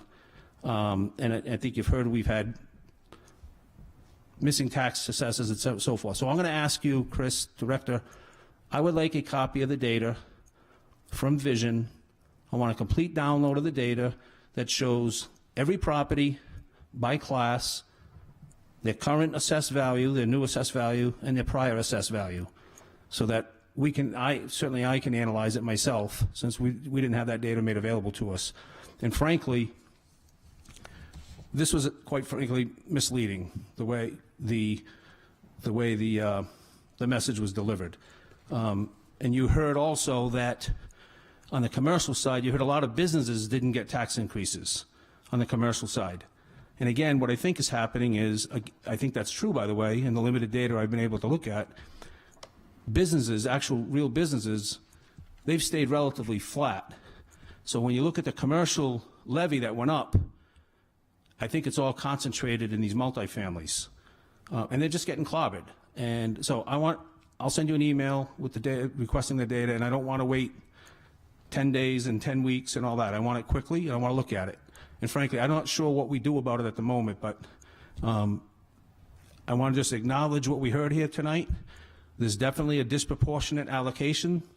The rates should have been tinkered with, number one. And number two, the amendment that we did up here, again, it was a $4,429 tax increase from $5,600 to over $10,000. Of that $4,400, $73 related to what the city council did in terms of increasing the levy. The property, the 2-family on Prospect Street, had a $766 increase for the entire year, which was 16%. Just $71 for the entire year related to what happened up here at the city council. So again, we collectively, the city, increased the levy by just 1%. And what you see happening is, sounds like a lot of businesses didn't see any change. Single family saw a drop, and it got shoved to the multifamilies. And perhaps people, well, I'll leave it at that. So that's that. And then just briefly, Director DeBrois, 162 Main Street, any update on that? Again, and I just want to, well, any update on that, because the last conversation we had, you made clear that the individuals that previously had shown interest are not interested in buying 162 Main Street. They're out, correct? That's correct. Okay, and have we had any further with the asbestos abatement analysis? Not on 162 Main Street. Okay. How about 148 Hamlet? 148 Hamlet, yes, we started, we signed the contract for the asbestos abatement plan. Okay. The inspectors will be in there starting next week. Okay. And is there, the mayor had at one point said there was a nice gentleman that expressed interest. Is there anybody that's looking to buy that, as far as you know? I'm not involved in that part. I'm just trying to get the contract for the asbestos abatement, then decide if we're selling or demolishing. Okay. And then 80 River Street, the old Alley's Pub. Don't get me wrong, I love the crime scene tape. Can we get a fence in there at some point? Potentially just a cedar split rail fence along the riverbank? Well, here's the problem. I'd love to put a fence up there tomorrow, but what's the the planning board saying about we can't put up a, There are restrictions for fences in the zone that's there, so if we want to put up a fence, I have to look at what's allowed by zone and. Why don't we do that then? Why don't we take a look at that? Because we got yellow tape running across there, presumably because we're afraid someone's going to fall off and drown or whatever, and that's going to be a hell of a conversation to say that, well, you know, the zoning board, it wasn't zoned for a fence. So maybe we should check into that and try to get a fence up there. Please. Will do. Thank you, Mike. I know you're swamped, so I get it. That's it for me for now. Thank you. Thank you. Moving on to unfinished business of the previous meetings. 22042, granting a petition for a pole relocation for Verizon on Vernon Street. Motion approved. Motion made by Councilman Susie, seconded by Councilman Canoyer. Comments? Hearing none, roll call, Madam Clerk. Councilman Canoyer? Yes. Councilwoman Gonzalez? Councilman Gillette? Yes. Councilwoman Sierra? Yes. Councilman Susie? Yes. President Gendron. Yes, and 22042 is approved 5-0. 22044, authorization to sell the property located at 419 North Main Street, also known as Plat 20, Lot 129, Woonsocket, Rhode Island. Motion passed. Motion made by Councilman Gillette, seconded by Councilman Canoyer. Comments? Hearing none, roll call, Madam Clerk. Councilman Canoyer? Yes. Councilwoman Gonzalez? Yes. Councilman Gillette? Yes. Councilwoman Sierra? Yes. Councilman Susie? Yes. President Gendron. Yes, and 22044 is approved, second passage, 6-0. Moving on to new business. 22046, granting a petition for a new joint pole for National Grid and Verizon on East Mill Street. Motion to approve? Motion made by Councilwoman Sierra, seconded by Councilman Gillette. Comments? Hearing none, roll call, Madam Clerk. Councilman Canoyer? Yes. Councilwoman Gonzalez? Yes. Councilman Gillette? Yes. Councilwoman Sierra? Yes. Councilman Susie? Yes. President Gendron. Yes, and 22046 is approved, 6-0, first passage. 22047, granting a petition for Cox Communications for underground installation of fiber optic cable for Federal Street in the right-of-way. Motion to approve? Motion made by Councilwoman Sierra, seconded by Councilwoman Gonzalez. Comments? Hearing none. Oh, Director? Yes. Steve, are they going to have to cut the street and, yes. and so what are we going to be left with? Speak into the mic, or is it too far from? No, I'm speaking into the mic. Oh, yeah. So is it too far? So when they cut into that and then they repave it, are we going to be, what kind of are they going to repave the whole street or just a No, just a portion, just a trench. This is not National Grid or whatever. But, you know, I'll make sure it looks good when it's done. Okay. So I got a question then. What's the, help me out, the development on Diamond Hill Road that we put in, they put in like 28 new houses or whatever? So, Springs? Sapphire. Yes. you know, I noticed on the road over there are a couple at the end of driveways had to be cut out and repaved. Yep. Did we have to pay for that? Or No. Did we do the work? So that was, okay. No, not to my knowledge. Okay. All right. No, that's good. No. Thank you, Steve. Any other comments? Director, sorry. Hearing none, roll call, Madam Clerk. Councilman Canoyer? Yes. Councilwoman Gonzalez? Yes. Councilman Gillette? Yes. Councilwoman Sierra? Yes. Councilman Susie? Yes. President Gendron. Yes, and 22047 is approved, 6-0, first passage. 22048, authorizing invoicing for emergency call-ins for the Department of Planning and Development, Division of Building Services. Motion to move? Motion made by Councilman Susie. Second. Seconded by Councilman Canoyer. Director, would you like to explain what this is? Something that I've picked up on while I've been out down in planning as a director. On some of the call-ins, as you know, my inspectors are union, so they've got minimum call-in times. So if they get called in for something that's at a residence or commercial, residential, we're billed at 4 hours per the union, but that's not billable time back to the property. I find that some of the situations that we're being called for is clearly the responsibility of the landlord or the tenant that's there. I would not be sending out, and I think I wrote it in there, it's at, after we find out who the responsible party is. So if it was a power outage by Rhode Island Energy, we're not going to assess a fee back to a property. But if we find that it's due diligence, that it was definitely from the property, and some of them we've been out there more than once, and these situations still aren't done, then maybe if we invoice them, maybe some of the stuff will get corrected on its own. Okay. Any other comments from the council? Questions? Director, what would you expect a typical invoicing? What kind of money are we talking if you? I put down I took down our average rate, and with our cost of carrying the employee, plus a little bit extra to carry any administrative costs, $60 an hour. Okay. And that would be just as the union has for our inspectors. If it's a continuation of their day, it's only billed for the time that the inspector's out there. But if it's a call in from the time that we leave at 4:30 to the time the inspectors come back in at 8, then it's a minimum 4 hours. Okay. Any other comments? I have one amendment. Councilman Canoia has an amendment. So I'd like to just propose, like what it says, should the Division of Building Inspection respond to an emergency, it is determined to be the responsibility of the business, property management, or owner and/or tenants, then the division will process an invoice. I just want to change from the division to the finance department, because frankly, you guys shouldn't be processing invoices.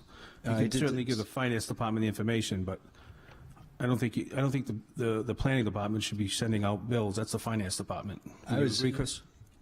That's a better idea, so we Yeah. can track payment and what's owed.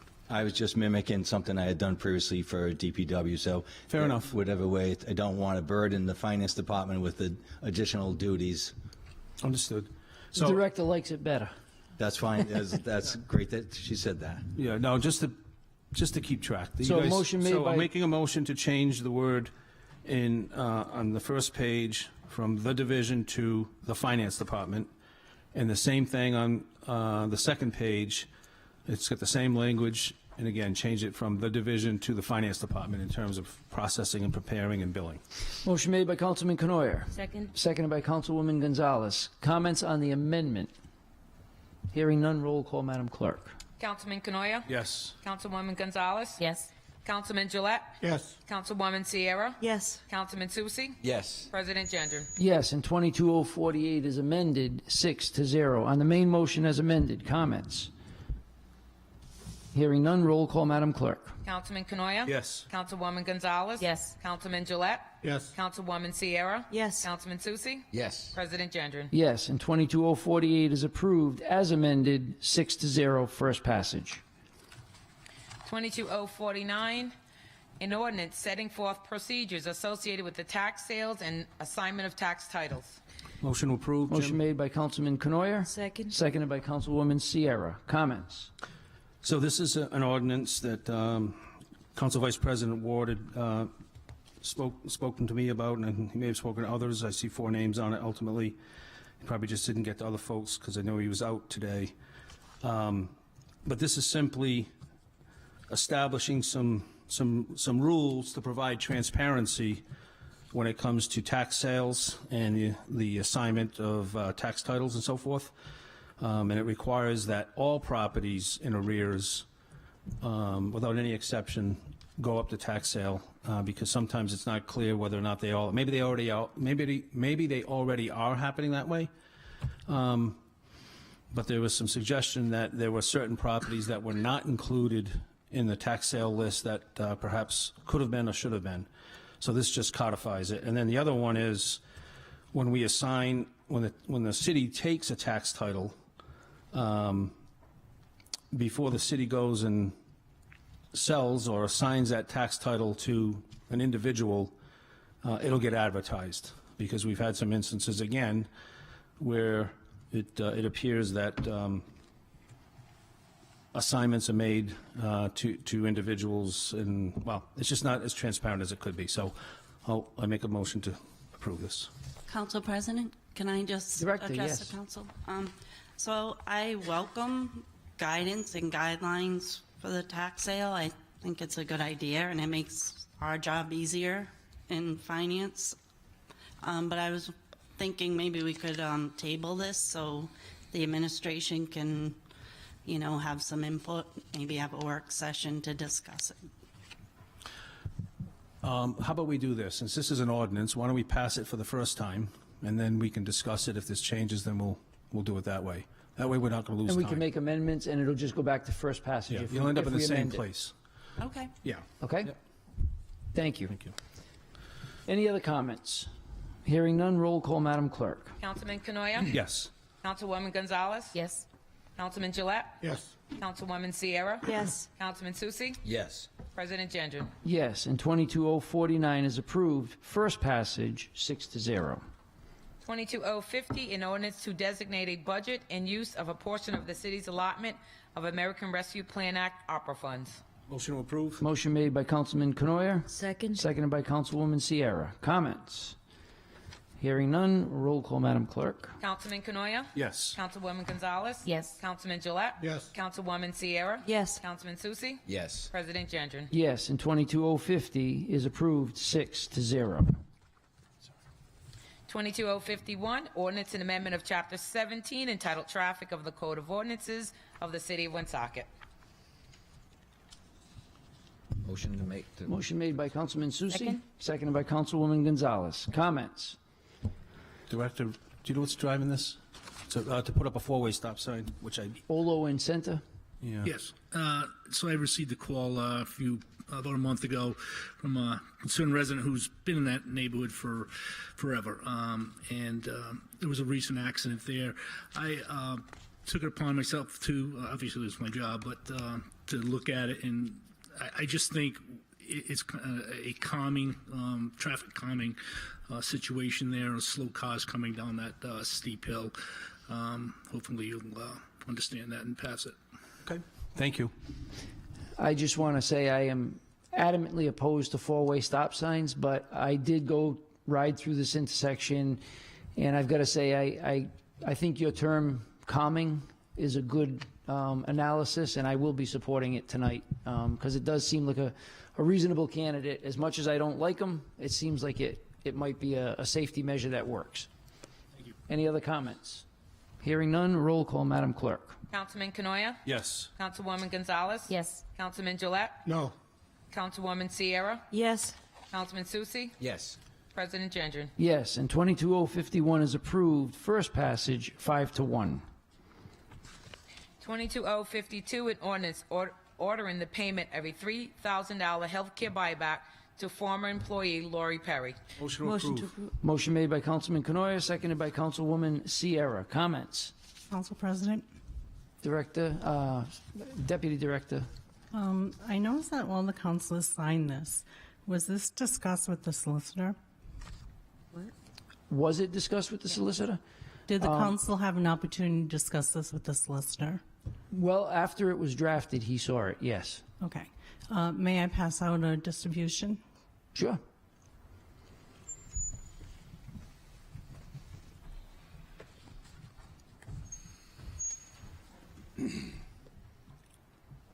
Thank you.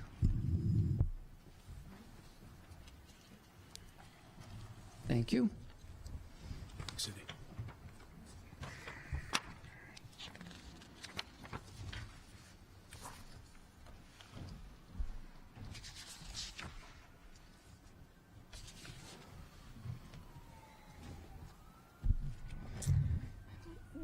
I decided to put my comments on paper because this is a former employee and I don't want to get into personnel discussions in a public forum.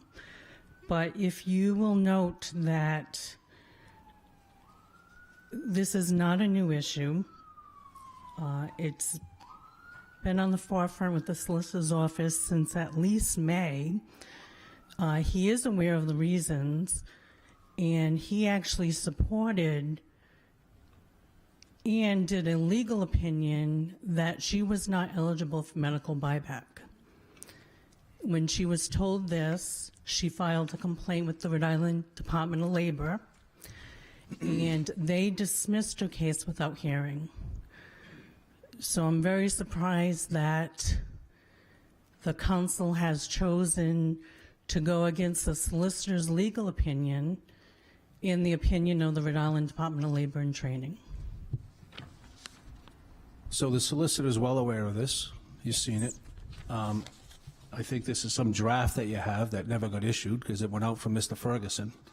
That was upon his request after he signed the letter. But it didn't go out until, it went out from Mr. Ferguson. With the solicitor's support. It went out from Mr. Ferguson. With the Correct? solicitor's So- report, yes. So this letter here that you have here signed by the solicitor never went out? No, it did not. Okay. So here's what I would say. The solicitor's well aware of this.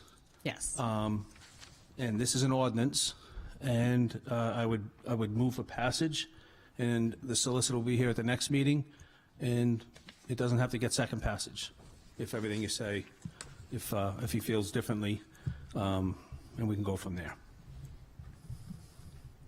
Any other comments? Council Councilwoman President? Gonzalez. Can we just table it? We could, but And that's just going to kick everything out with- another month. with an ordinance, it has the Takes same two effect. passages, so you get to the same place. And what's the problem with kicking it out another month? Because this individual's if- been waiting now since May for her medical buyback. That she's not entitled to, According to you. Right. according to the solicitor. No, I don't think so, but that's okay. We'll see when he gets here. Okay. And that's the idea. It's an ordinance. If the former employee is correct, we don't hold up her payment any longer unnecessarily. If your interpretation turns out to be correct, and the solicitor guides us to say that we are making an error, we simply don't give second passage, and we end up in the same place. If he feels that our actions are warranted and we give second passage, then we've only held up her payment until September, and instead of bringing it into November. So could we table it for a work session? We can give first passage. Many ordinances have been tabled for work session. They are, but I feel that this individual has waited far too long for a payment that she's absolutely entitled to. So I will be supporting opinion. first passage. Any other comments? Hearing none, roll call, Madam Clerk. Councilman Canoia? Yes. Councilwoman Gonzalez? No. Councilman Gillette? Yes. Councilwoman Sierra? Yes. Councilman Susi? Yes. President Gendron? Yes, and 22052 is approved. First passage, 5-1. 22053, amending Article 16, Streets and Sidewalks to increase the rental rates for dump trucks and pickup trucks during snow emergencies. Motion to approve? Motion made by Councilman Susi, Second? seconded by Councilwoman Sierra. Comments? Hearing none, roll call, Madam Clerk. Councilman Canoia? Yes. Councilwoman Gonzalez? Yes. Councilman Gillette? Yes. Councilwoman Sierra? Yes. Councilman Susi? Yes. President Gendron? Yes, and 22053 is approved, 6-0, first passage. 22054, amending Personnel Code to reclassify the position of Legal Assistant, Law Department. Motion to approve. Motion made by Councilman Canoia, Second? seconded by Councilwoman Sierra. Comments? Council President? Assistant Director? So if you will note, the ordinance references Personnel Code 5.7, which is attached as Exhibit A, which states that a classified employee may request classification adjustment. This position is non-classified. So this position does not have the rights under 5.7.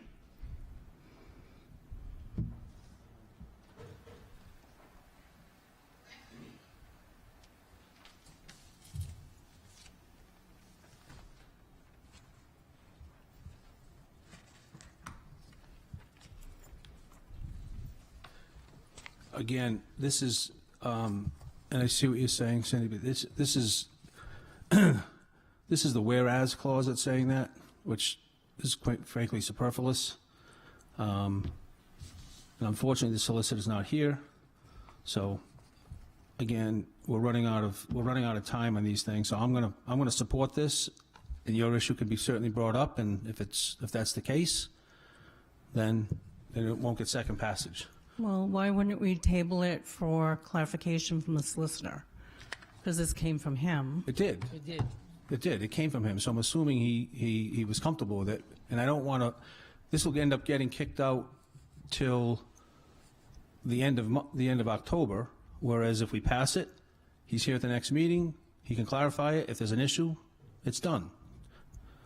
So But what's the problem with it getting kicked out to the end of November? Waste time, once again. wanna delay stuff We've anymore. delayed so many things. That's the MO, is that everything gets delayed and then nothing like gets paying the accomplished. police. This is the Yes, first pay the time it's police. been introduced to the council. There's been no delay.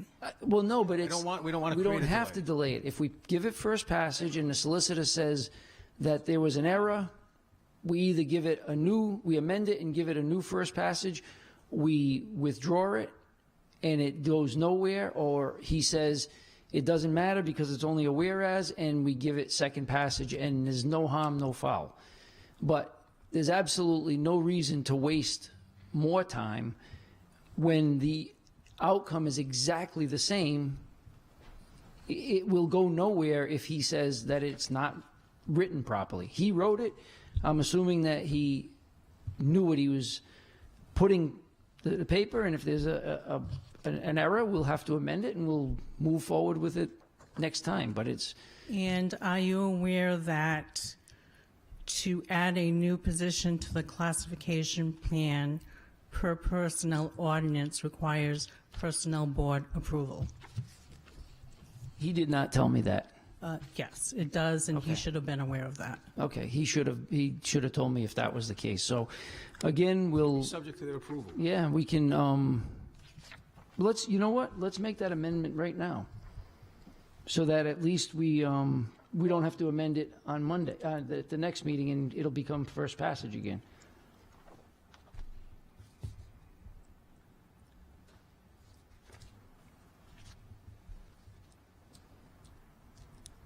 Let's just leave it the way it is, and then if it has to get amended, then we'll amend it. Or if it's wrong, as Ms. Johnson said, we end up in the same place, so. All right, let's leave it the way it is. Any other comments? Hearing none, roll call, Madam Clerk. Councilman Canoia? Yes. Councilwoman Gonzalez? Yes. Councilman Gillette? Yes. Councilwoman Sierra? Yes. Councilman Susie? President Gendron? Yes, and 22054 is approved, 6-0, first passage. 22R112, a resolution authorizing and ordering the cancellation of certain taxes. Motion approved. Motion made by Councilman Canoia, seconded by Councilman Gillette, sorry. Comments? Hearing none, all those in favor? Aye. Opposed? The ayes have it, and 22R112 is approved, 6-0. 22R113, authorizing the cancellation of certain taxes. Motion approved. Motion made by Councilman Canoia, Second. seconded by Councilwoman Sierra. Comments? This is for $8,864 for 5 items. 2 for incorrect classification, 1 for homestead not applied, 1 was a tax exempt that should not have been taxed, and then 1 was a veteran exemption that was not applied. Thank you. Any other comments? Hearing none, all those in favor? Aye. Opposed? The ayes have it, and 22R113 is approved, 6-0. 22R114, authorizing the cancellation of certain taxes. Motion approved. Motion made by Councilman Canoia, Second. seconded by Councilwoman Sierra, sorry. Comments? Again, this is for $5,822.52 due to a revaluation error. Thank you very much. Any other comments? Hearing none, all those in favor? Aye. Aye. Opposed? The ayes have it, and 22R114 is approved, 6-0. 22R1. Before we continue, we're going to have a little bit of a different situation here. And I know Councilman Susie will have to recuse ourselves, which will require this council to do a one-time vote for a stand-in for president to handle this question. So I would ask for a motion for somebody to run this question. And I will, at this point, take that motion, do a quick vote for this one question, and it's going to be a vote for a temporary vice president to stand in place of our current vice president for this one vote only. I make a motion to have Councilman Roger Gillette stand in as vice president for the purposes of taking up Resolution 22R115 only. Motion made by Councilman Canoyer, seconded by Councilwoman Sierra. Comments? Hearing none. Roll call, Madam Clerk. Councilman Canoyer? Yes. Councilwoman Gonzalez? Yes. Councilman Gillette? Yes. Councilwoman Sierra? Yes. Councilman Susi? Yes. President Gendron? Yes, and the temporary appointment as vice president of the Woonsocket City Council for the application of Resolution 22R115 is approved 6-0 for Councilman Gillette. Councilman Susi and I will be recusing myself. And I will be recusing myself as well. Do we have any discussion, first of all? No, go ahead. Vice President. Mr. Vice President. Mr. Vice President. No, this is for the Museum of Work and Culture, their gala night, and I'm sorry. we need a motion. Yeah, motion to approve 22R115. Okay, yeah. And Denise, go ahead. Second, yeah. Sorry, Mr. Vice President. Yeah, I think No, there's a I should have second. realized that. That's okay. Yeah, so this is for the gala night for the Museum of Work and Culture. I just want to take this opportunity to just tell everybody this is a wonderful museum. During this month, what they're doing for the very first time in history, we've been doing the tour in Spanish on Saturdays at 11. I actually gave the very first tour the other day, and when you walk through and see the history of Woonsocket, you would really, I think it's just something that every citizen should do. So I just wanted to just plug it in, in this time. So thank you. Anyone else? Just for the public's sake, this is the Museum of Work and Culture wishes to utilize certain properties for a parking because of a function that they're going to be having over there, and which is right around the corner from them. That's what this is all about. Any other discussion? If there isn't, all those in favor signify by saying aye. Aye. Aye. Opposed? The ayes have it. Thank you. Check. Thank you, Councilman Gillette. Moving back to the regular order of business, Madam Clerk. 22R116, granting permission to use city property. Motion to approve? Motion made by Councilwoman Sierra, seconded by Councilman Canoyer. Comments? Hearing none. All those in favor? Yeah, just go ahead. No, this is for the Bike to Beach for autism. And it'll be a road race where they'll be using city property. Thank you. Any other comments? Hearing none. All those in favor? Aye. Aye. Opposed? The ayes have it, and 22R116 is approved 6-0.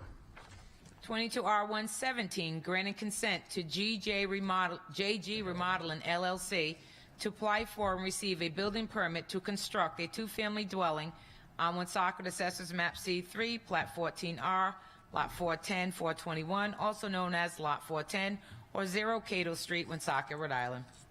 Motion approved. Motion made by Councilman Canoyer, seconded by Councilman Susi. Comments? Director, Dr. DeBrois, everything look to be in order here? I From your reviewed it perspective? with the law department. We did a couple of inserts in the sections that the legal counsel put in for us. So as long as Section 2 and Section 3 were the important ones for us, we were fine with everything. Perfect, thank you. Any other comments? I just want to say, Attorney, I did not see you sitting there. I apologize. We would have taken this up earlier had I seen you and known what you were there for. I apologize. Thank you. I'm happy to watch government at work. It's Okay. Thank you. With that being said, all those in favor? Aye. Aye. Opposed? The ayes have it, and 22R117 is approved 6-0. Thank you. Thank you. 22R118, approving the appointment of a member to the Redevelopment Agency of Woonsocket by the mayor. Motion to accept? Motion made by Councilman Susi, Second? seconded by Councilwoman Gonzalez. Comments? I've had this discussion before, and I'm supportive of Mr. Orban here, as well as we have a later one for another individual, but Director, when are we going to get any reports? We're supposed to get quarterly reports and so forth from the redevelopment agency, and we don't know what they're doing, what they're working on. We do send out the agenda. I know we with get the everything agenda, that's but attached to it. There's I a don't know- specific. I've seen the previous reports from previous directors. Yeah. So, supposed to get semi-annual reports detailing all transactions and activities that were completed over the prior 6 months, a forecast projection of activities anticipated to be taken over the next 6 months, including estimated costs and resources required, a complete and detailed inventory of all properties owned and or controlled by the redevelopment agency, including address, plat numbers, etc., as well as monthly financial reports. And I know we get the agenda, but we haven't gotten a... You do get the financial report, and we are working on the list of all the properties. That is started. Okay. It's just another one of the things catching up on, new to the position. It's an executive director's job that's on top of that. It would help if we had the additional appointments made. Yep. I know in the past it's been tabled for a workshop, but no workshop has been requested from the department. Okay. So I'll support it, but just, you know what I'm saying. It does help to have members to make I understand. a board work. I don't want to give you an excuse. No, I appreciate it. So if you can give me those two members, we can have a good board. There you go. Any other comments? Hearing none, all those in favor? Aye. Opposed? The ayes have it, and 22R118 is approved, 6-0. 22R119, authorizing the mayor to purchase the properties located at 366 Cumberland Hill Road and 0 Cumberland Hill Road, Woonsocket, Rhode Island, also known as Assessors Plat 40, Lot 123, and Assessors Plat 40, Lot 10. Motion to approve? Motion made by Councilman Canoyer, seconded by Councilwoman Gonzalez. Comments? Council President? Councilman Canoyer. I'm sorry. So this is for the property otherwise known as Hookah, and the purchase price will be $800,000, notwithstanding some people were tired of talking about it when they wanted to change the price. But anyway, so we're at $800,000. We'll be purchasing the property, and the owner has agreed to that, so that's good for the city and good for the owner. It's a very fair and generous price, I might add. But, so I will be supporting this. Thank you. Any other comments? Hearing, you know what? There's no reference to the use of a grant. There was supposed to be a portion of the purchase price was going to be a grant that was received.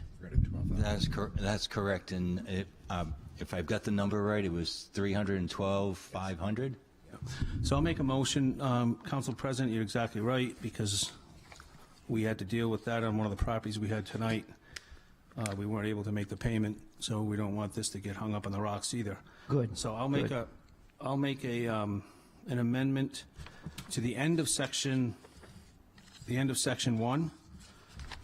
After Exhibit A, insert a semicolon and say, provided that funding shall be derived from a $312,000, $500 DEM grant.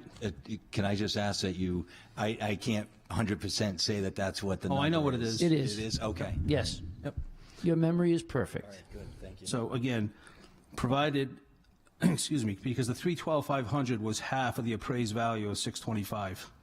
So we're paying a premium over the $625 and the $312. So after Exhibit A, we would insert semicolon, provided that the funding for this purchase shall be derived from a $312,500 DEM grant, with the balance to be derived from ARPA funds to be allocated at a later date, because we need an ordinance for that. So, make that motion. Motion made by Councilman Canoyer, Second. seconded by Councilwoman Sierra. Comments? on the amendment?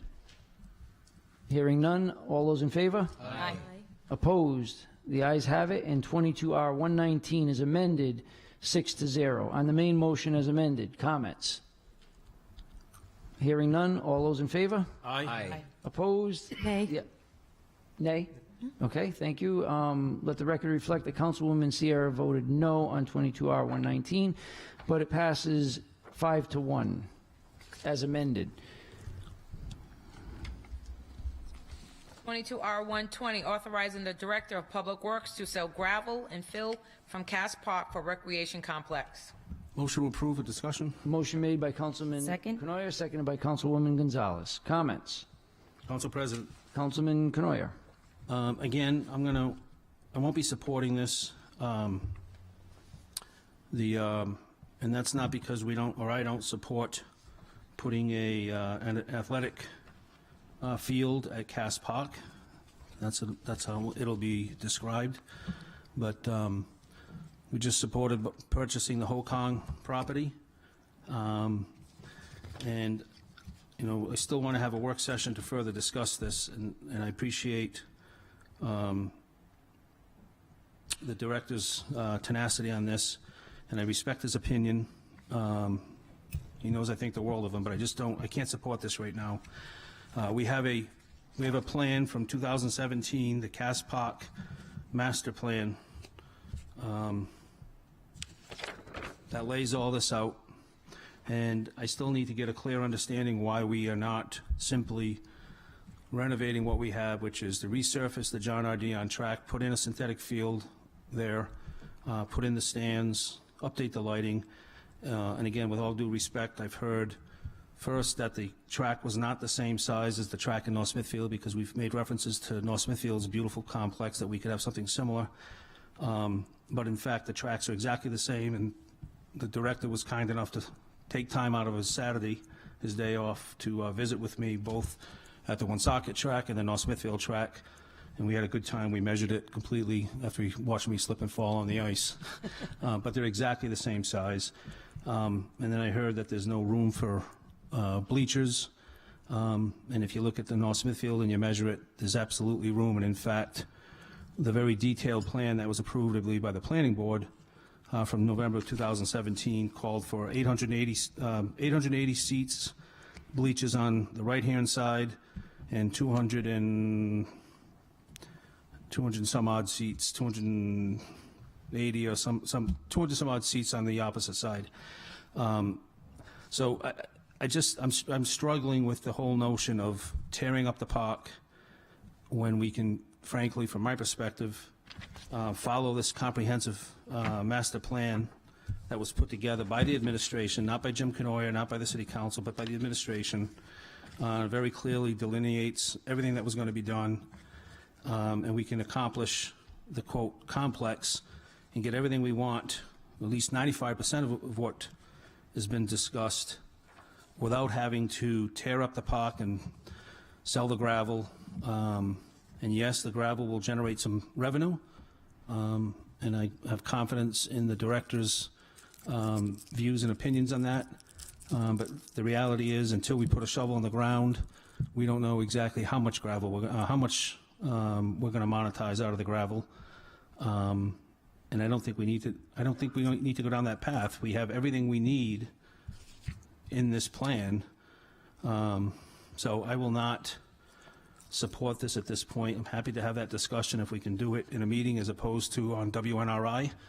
I'm happy to have the radio. I'd rather have that discussion in a meeting, and someone can convince me why this master plan that was approved. Yeah, so I would, I'll make a motion. Want me to? Yeah. Motion, all right, I'll make a motion to table. Instead of denying. Okay. Yep. Motion made by to table Councilman Canoyer. 22R120. Motion made by Councilman Canoyer, I'll second. seconded by Councilman Susi to table 22R120. All those in favor? Aye. Opposed? The ayes have it, and 22R120 is tabled 6-0. 22R121, approving the reappointment of a member of the redevelopment agency of Woonsocket by the mayor. Motion to approve. Motion made by Councilwoman Gonzalez, seconded by Councilman Gillette. Comments? This is for Mr. LaHouse to be appointed, and I echo my prior comments. So I will be supporting it, but we need to get our reports. Thank you. Any other comments? Hearing none, all those in favor? Aye. Opposed? The ayes have it, and 22R121 is approved, 6-0. 22R122, authorizing the city council to hire outside counsel to provide legal services regarding complaint filed against Mayor Lisa Baldelli Hunt. Motion to approve. Motion made by Councilman Canoyer, seconded by Councilman Gillette and Councilwoman Sierra. Comments? Hearing none. Council President. Councilwoman Gonzalez. So, when it comes to this resolution, I just, I've been, just thinking about this thing and just seeing that to be able to invest all these funding into legal services for the city council and legal services for the mayor when we are so close to the elections where she is unopposed. No matter what the result is, in January, we're back in the same place with probably a more toxic relationship or a more injured or, hurt relationship between the council and the mayor. And for that reason, I will not be approving it because I believe that it's just money that is going to, from the taxpayers, that is going to be allotted and paid for something that in not even already by December, she would be back in office because she's unopposed. So, Any other comments? Councilman Canoyer. I respectfully disagree. We've been down this path before, and you took that position when we had a censure. We backed off on this when we had a censure, and we thought that was going to resolve the issue. And at some point, you need to have accountability. We'll see where this goes. There may be nothing comes of it. Maybe we won't know until we have the hearing. But you heard from a group of individuals here this evening that are not getting paid. That's a problem. Okay? We have a police department that's depleted. We're losing people. Anyway, so I don't want to have the hearing here tonight. I will be supporting this. And again, for me, it's like a child. You can't just say, okay, well, it's late, they're going to go to bed soon, and just ignore the misbehavior or whatever, or the alleged misbehavior. So I will be supporting this. Thank you. Any other comments? President? Councilman Susi. Yeah, these are the unpleasant moments in our times here in council. Because it's so late in the game here, the election is in, a month and a half or whatever it is, this is essentially, no matter what happens, it's essentially a censure, but it's going to cost us a lot of money. Really, because at the end of the day, by the time this works its way through, the election comes, she might be out of office for, say it goes the way that we're thinking here. She's out of office for, a few weeks, and then it's back, and yet we're going to be saddled with these legal fees on her side and our side.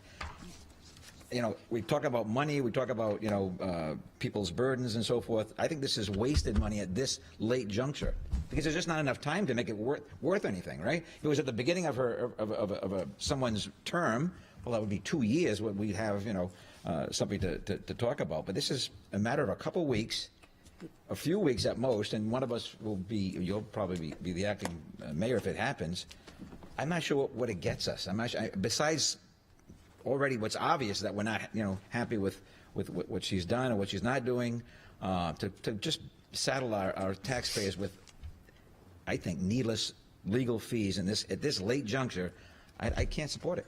So, I hope I've seen us spend on legal fees before on things that we want to push on principle, but at the end of the day, we have to really sit back and say, what are we doing? What is it going to accomplish besides what a censure couldn't do? Especially because, in a very short period of time, everything's back to where we are right now. So I just want to ask you, though. Yeah. What effect did the censure have that we already did? If it was the beginning of a term, No, no, if it no. would make, No, I no, know, no. it obviously No, no, no. didn't do much. Yeah. Say it again? Obviously, it didn't make the effect. It that did we not wanted. fix the problem. Right. Council Okay. President? Any other comments for the first time? I have one. Councilwoman Sierra. I just think it's extremely unwise. Well, first of all, I certainly don't want to discuss the impending hearing at all. I don't think that's wise. But I just kind of have to say, I mean, why would you go into anything like this without legal counsel? It seems kind of silly to me. And as far as I mean, we're talking a couple of hours to have somebody here to mediate because our city solicitor cannot, because he works for both the council and the administration. So we do need legal counsel. To go into something of this magnitude and the council not have legal counsel, it really does seem very silly to me. As far as the mayor's counsel, who she hires, pending how the resolution turns out, that would be paid for by her, not us. If I'm correct in interpreting my charter. I don't know that. Yeah, I don't know that. Well, I'm not sure, but I do think that that's the case. That's not my If there's a resolution and it's successful. But I just don't understand why anyone would not want representation. Doesn't make much sense. Council President for a second. I would like to say one thing to start. I want to just take a step back for a minute because I think some of us are already going to an emotional response and saying it's too late in the day, it's, whatever the case may be. The fact of the matter is we're ordered by our swearing in to follow the city charter. That charter has a provision in it for removal from office for any elected official if a councilor brings charges. It doesn't say we may have a hearing. It says we shall have a hearing. And as we're sworn to follow that charter, we have a member who filed a complaint. We now have an obligation to have that hearing. This resolution does not say you agree with the charges. It does not say that you think that they are warranted. It simply says that we are authorizing the hiring of legal counsel. Now, I think we saw tonight, we don't have legal counsel here tonight, and there's two ordinances that gave pause because we needed somebody to be able to answer those legal questions. I think that if we expect the mayor to have a fair hearing, both sides need legal counsel. So I would hope that tonight's vote to give the city council the legal counsel that they need would be no different if the mayor requested legal counsel, that there would be support for a required hearing. And as far as where this is in our term, I've said it before, I've said it publicly, and I'll say it tonight. If anyone feels like their term is close enough to being over, then walk away. Because you took an oath to hold up the charter until you're duly replaced by a new city councilor. And so that means, like a police officer on patrol finishing up his shift and driving back to the station to turn in his cruiser for the end of his shift at 3:59 in the afternoon, his shift is almost done, just like our term is almost done. But I would hope that if any police officer, and I know that if any police officer at near the end of their shift saw a drunk driver, they would pull him over because they don't have the attitude that I'm almost at the end of my shift, let it go. We have a responsibility. We took an oath. It's till the day we're replaced. And I feel that it doesn't matter if it's in December of our first day in office or up until the last day, we have a responsibility to perform our job as we gave an oath. And so saying that it's too close to the end of the term, I think is like saying a police officer should just ignore a drunk driver because he's at the end of his shift. So I will obviously be supporting this tonight, and I would hope that my colleagues would too. At least this is for the hiring of legal counsel, nothing else. Any other comments? Council President. Councilwoman Sierra. Nope. I mean, sorry, Gonzalez. Yeah, so in no way am I saying we're so close to the end of the term that we would not do our duty. I think part of our duty is to be able to watch for the benefit of the city. And when we look at back at the censure, you just said it right now. You agreed that you did the censure and nothing happened. And now this time is something that will also now we're putting money into it, and we'll be finding ourselves in the same place. And when the censure happened before, it wasn't that I voted against it saying that it shouldn't be. I actually, if you remember correctly, I said that there should be some kind of mediation. That never happened. It's not that you just look at things and say, oh, you know what, let's just forget it, let's ignore it. It's not at all, you know, that we ignore whatever the issues are at hand. Is that there's always different options. And for me, the big issue, and I know that we're just saying it's 200 and I think it was like 25 an hour or something like that, and it doesn't seem like much, but whenever I've seen any legal bills come through this body, it always seems like it adds up really, really fast. And we just had a whole bunch of people here today talking about, you know, the impact of, you know, tax dollars and levies and all these things, and to spend money for something that would only affect about a few weeks, you know, because again, she's running unopposed, and this wouldn't keep her from, you know, filling the position in December. It feels to me like we would be spending this money, getting all this legal action to find ourselves sort of like with the censure with nothing really productive out of it. All right, thank you very much. And with that, Madam Clerk, I'm going to ask for a roll call vote. Councilman Canoia? Yes. Councilwoman Gonzalez? No. Councilman Gillette? Yes. Councilwoman Sierra? Yes. Councilman Susi? No. President Gendron? Yes, and 22, I lost the number. 22R 122 is approved 4-2. Since there's no further business of the City Council, I would ask for a motion to adjourn. Motion made by Councilman Canoia. Second. Seconded by Councilwoman Sierra and Councilwoman Gonzalez to adjourn this meeting. All those in favor? Aye. Opposed? The ayes have it, and this meeting is adjourned at 9:17.